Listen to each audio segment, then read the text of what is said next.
your own band that you've had with you for a long time, Paul, Randy, Kaz, John Michelli's drum work is just phenomenal. He brought, what, John has always been amazing. But what he did to John, and when I brought John Michelli in the studio before, since 96, and the producers will use him on this, but then they go, well, we want to use our guy. And they always kind of confined him and put him in a box and said, oh, my guy's much better, and wouldn't give him a chance. And I said to Rob, no, I'm bringing him in. And if he's not what you want, then you can. But Rob didn't say, well, he's not, I can't use him. I really got to go with my other guy. Rob, opened up his arms and said, come on, let's play. And now he's been working with Rob continuously since, on other things. He played on the Adam Lambert stuff. He's playing on stuff now for him. And he's now Rob's favorite drummer. He thinks he's the best rock and roll drummer in the world. And I don't disagree with him. So that's the thing that Rob brings to the table. He brings in Paul Crook and Randy and allows them to express themselves and be who they are, and that's what he allows you to be. He allows you to be exactly who you are without any limitations. It was a delight to hear Patty Russo back in the fold there, too. Oh, yeah, Patty, well, Patty's one of the great singers. I mean, Patty's one of the great singers. That's why she's here. She's much better than me, so she's like my rock. She's my foundation. Absolutely. Right before you came on, we were playing If I Can't Have You, which you did with Cara DiGuardi. But Hugh Laurie was one of the guests on the album who played the piano on that.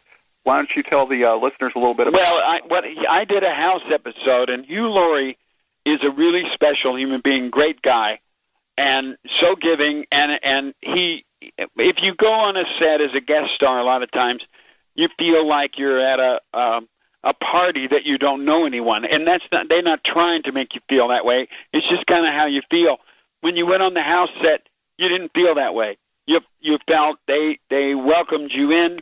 If they were telling a story that you might not have known about, they would stop and tell you what they were talking about, and it was just this whole thing. And that's set up by somebody like you, and at one point I just thought, you know what, he might have really fun playing on a record. And so I wrote a note and gave it to his assistant, and the next day he said to me, are you kidding me? Of course I will. So that's kind of how that went down. And Jack Black's been a friend of mine for a while, and when I did Tenacious D, Jack's on the record singing Like a Rose. When I did Tenacious D, Jack's who taught me the little piece of song I sang in that movie, and the Dust Brothers, who were the producers, said, God, you guys should do something together one day. And I got this song, and I tried some other people on it, and it just wasn't right, and finally it crossed my mind, who's perfect for this? Jack. So I sent him an email, and he came in and did it. And Brian May, who's also on the record, has been one of my friends for, well, not one of my friends, but a friend for like 30 years, since the early days of Queen. And Brian called up one day and said, what are you guys doing? Can I come out and visit and bring my daughter? And we went, yeah, sure. And so then we said, you want to play? Nah, I don't want to play. Come on, play. Nah, I don't want to play. Come on, play. Okay, I'll play. And then Cara, Rob brought her in because we had done kind of a half-song jam session track, and we really needed to. It was such a spectacular track that we couldn't just let it go. I mean, the track, if you just hear the track by itself, it'll blow you away. And so Cara came in, and that's a tough situation, walking into something where you can't change chords, and and you're stuck in really being very specific in what you have to do. And I mean, she's a pro, and she just came in and knocked it out. And then Rob and I had this little back and forth, like two kids going to ask their mother, can we have some candy before dinner, about asking her to do a duet. And finally he goes, you do it. And so I said, you want to do a duet? Kind of sheepishly. And she goes, yeah, of course, let's go. And so, it was all, it doesn't feel like we actually recorded a record. All the other records I've ever done actually feel like I was working in a coal mine. This is like It was like a dream state. And, of course, you had John Bon Jovi co-wrote a song on the album. Your daughter was on the album again, Pearl a Day. She just released her album, I believe. Yeah, she's a rock chick. How did you like the album as a proud father?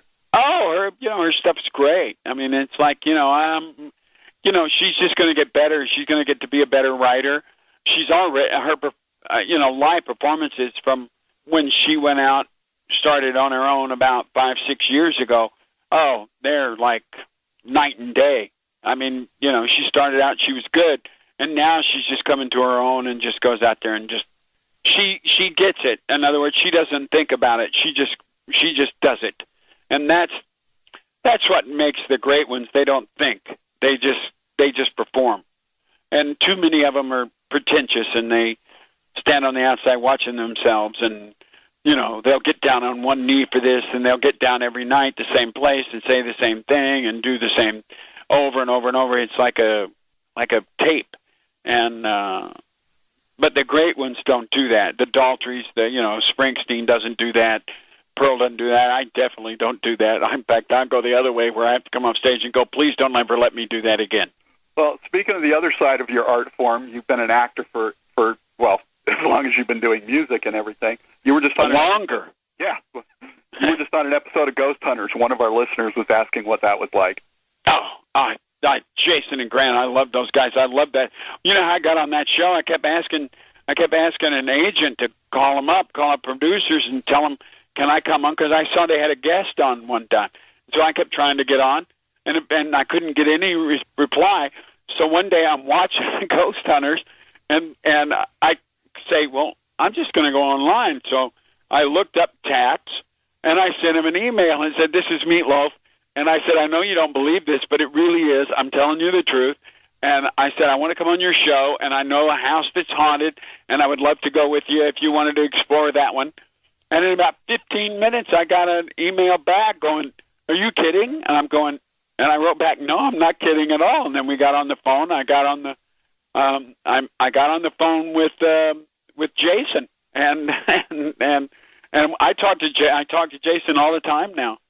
And I loved. And listen, I ran upstairs to that third floor in that dark all by myself, and I was going crazy.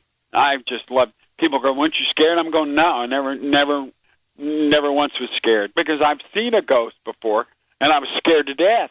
And after doing that, it wouldn't bother me at all.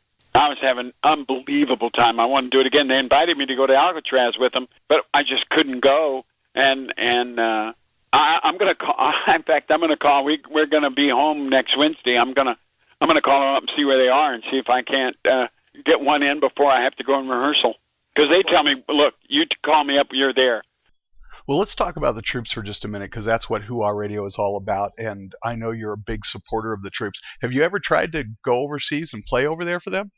I tried to get over there, about 3 years ago.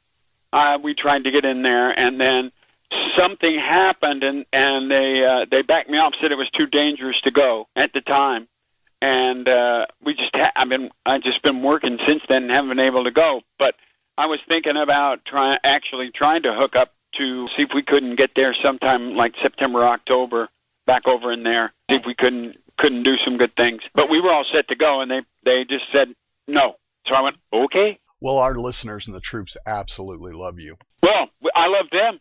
That's really what this album is all about, and that's the inspiration for it. Anybody that would say that they're not doing exactly what, if I would do it.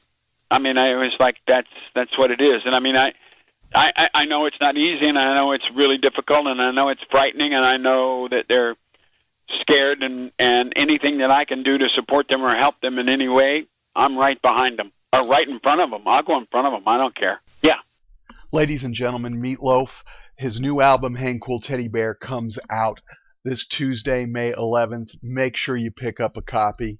Yeah, and I just have to tell you, I can't believe, I know everybody tells you this, but I can't believe how good this record is myself.